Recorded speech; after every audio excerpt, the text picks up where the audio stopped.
Hello नमस्कार दोस्तों, स्वागत है आप सभी का राइज स्टडी क्लासेस में। तो आज हम पढ़ेंगे डीएनए और आरएनए के बारे में, ये क्या होते हैं आदि सबकी जानकारी लेंगे। तो चलिए स्टार्ट करते हैं डीएनए से कि डीएनए क्या होता है। तो डीएनए की फुल फॉर्म होती है डीऑक्सी राइबो न्यूक्लिक अम्ल, यानी डीएनए की फुल फॉर्म क्या होती है, डीऑक्सी राइबो न्यूक्लिक अम्ल। और डीएनए की खोज किसने की और कब की? तो डीएनए की खोज 1953 ईस्वी में वॉटसन एवं क्रिक ने की। डीएनए की खोज किसने की? वॉटसन एवं क्रिक ने 1953 ईस्वी में।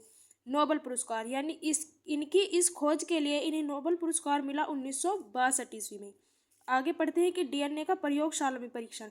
तो डीएनए का प्रयोगशाला में परीक्षण हरगोविंद खुराना ने किया।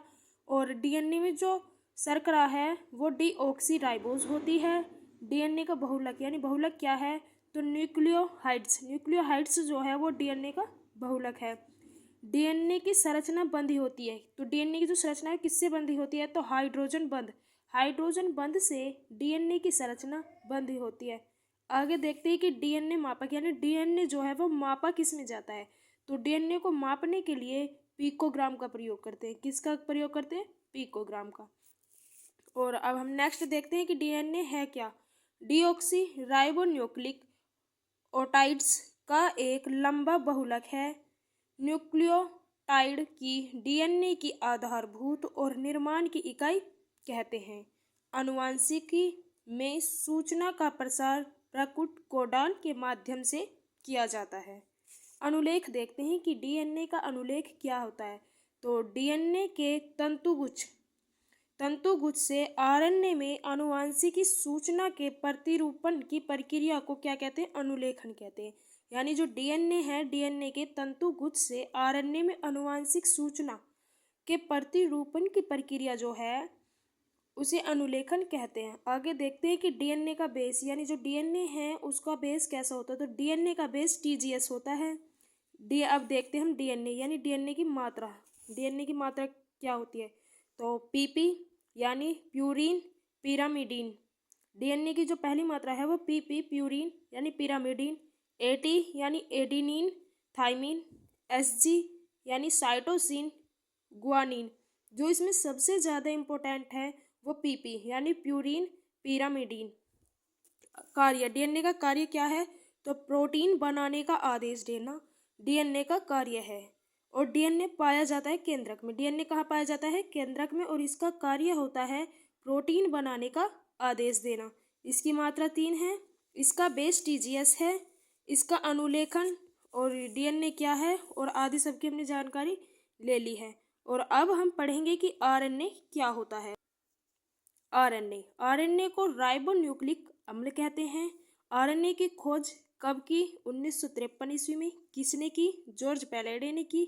किससे की? इलेक्ट्रॉन सूक्ष्मदर्शी से। ठीक है, तो आरएनए की खोज 1953 ईस्वी में जॉर्ज पैलेडे ने इलेक्ट्रॉन सूक्ष्मदर्शी के द्वारा की। आरएनए में एक जीवाणु होता है जिसे राइजोबियम बोलते हैं। क्या बोलते हैं? राइजोबियम बोलते हैं। जो आरएनए में एक जीवाणु होता है। आरएनए का जो बेस है वो यूरेसिल बेस। आरएनए का बेस कैसा है? Uracil base. आरएनए में एक शर्करा पाई जाती है जिसे राइबोस बोलते हैं। आरएनए की जो संरचना है वो डीएनए के समान है, लेकिन डीएनए में द्विकुंडलीय होता है, लेकिन आरएनए में द्विकुंडलीय नहीं होता। संरचना उसकी डीएनए के समान ही है। अब देखते हैं कि आरएनए के प्रकार। आरएनए के 3 प्रकार होते हैं।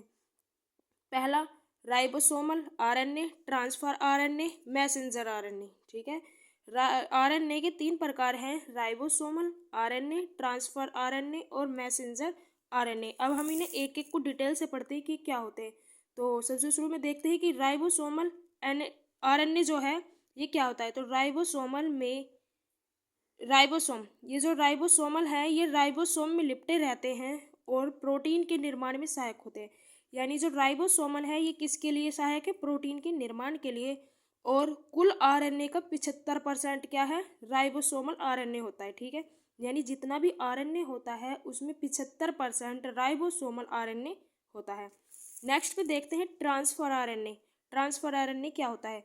तो प्रोटीन के अणुओं को राइबोसोम तक ले जाते हैं। यानी जो प्रोटीन के अणु होते हैं वे उन्हें राइबोसोम तक ले जाते हैं।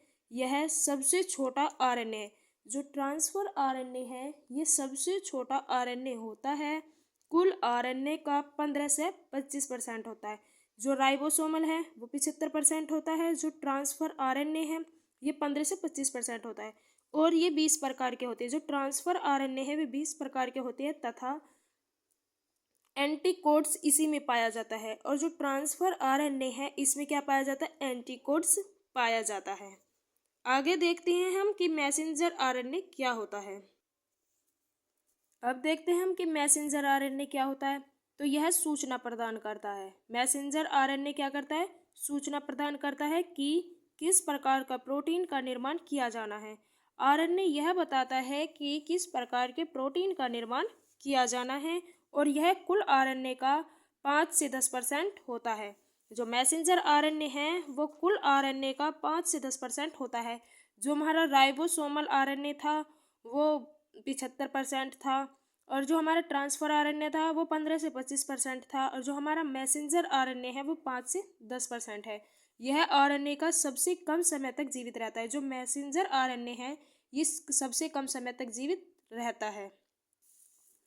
अब देखते हैं डीएनए और आरएनए की कुछ महत्वपूर्ण जानकारी देखते हैं।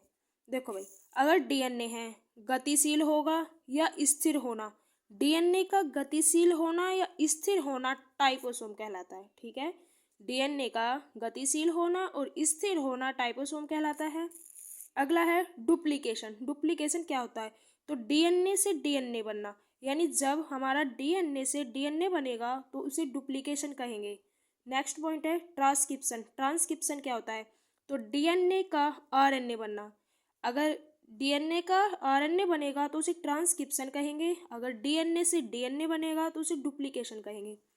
नेक्स्ट है रिवर्स ट्रांसक्रिप्शन। रिवर्स ट्रांसक्रिप्शन क्या होता है, जब हमारा आरएनए का डीएनए बनता है।